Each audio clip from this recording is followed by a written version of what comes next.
kepada semua rekan workers, tiga-tiga yang datang daripada seluruh Malaysia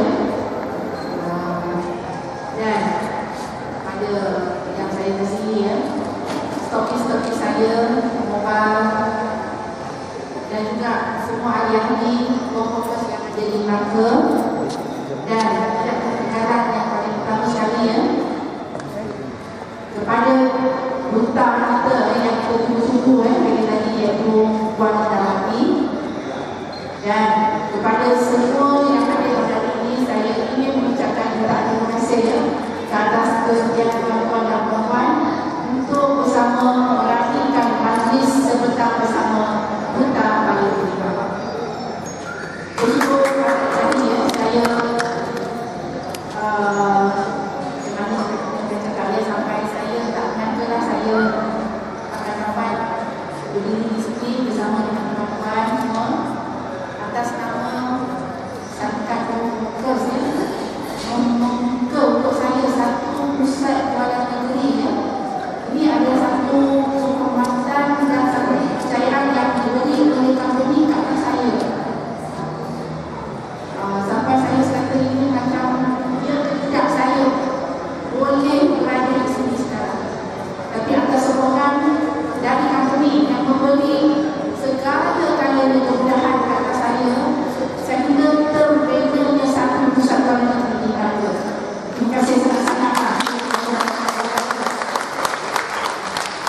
Tapi bukan asalnya saya yang workers ini bukan untuk nak menjual. Saya tak berniat pun untuk nak mencuri lagi sebab saya dalam sangat jual ini pada tahun 80-an sampai pencik lagi tu.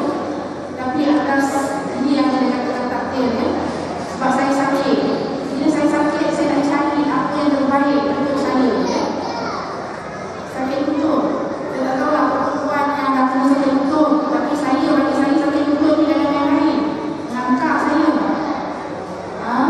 Sampai dia orang angkat saya. Jadi dulu bila nak macam saya, mak saya sakit betul, tak ada ubat.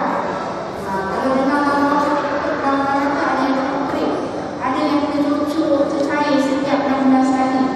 Tapi dengan izin Allah, alhamdulillah saya terjumpa iklan baru bertemu dalam majalah Dari situ dah saya telefon tuan Haji Roham Ministeri untuk hantar satu produk kepada saya.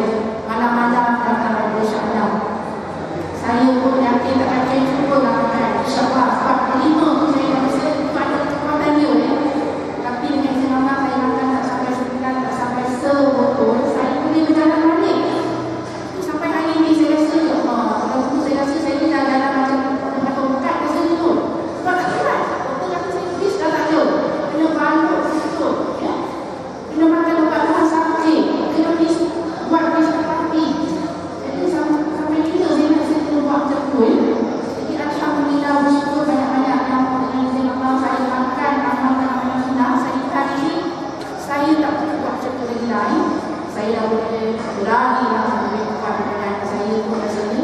Jadi alhamdulillah dengan izin Allah disebabkan nak makan benda itu di Melaka ni tak ada orang yang nak supply. Jadi CEO kita jemput saya dari supplier. Tapi bagi saya sendiri akan saya mahu benda sentiasa ada dengan saya. Jadi saya nak menggunakan untuk dia buka.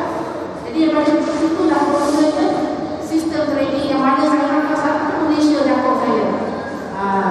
Jadi macam daripada pihak worker dia masukkan nama saya dalam majalah, dalam apa masuk iklan dalam TV, cerah,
ada, saya ada,